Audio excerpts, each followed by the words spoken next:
mga idol, si tatay. Inutusan po ko ni ma'am. Ibili ng taho, tapos keep the change na raw. Hello tay.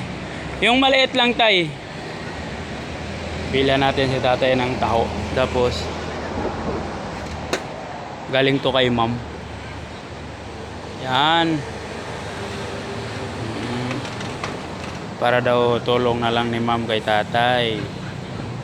Tapos babayaran natin sa kanya kasi kawawa ganyan, tanda na si tatay. Siya nakabike lang siya, tinda pa rin siya ng taho.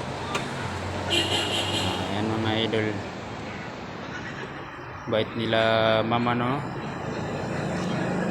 sponsor lang to. Nice. Tay, magkano yan?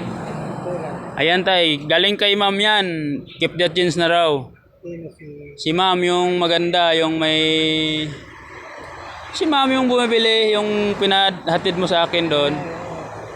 Yung may coaching po. Opo, yung may kutsing pula.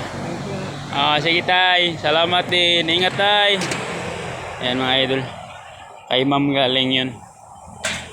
Keep the change. Bye bye mga idol.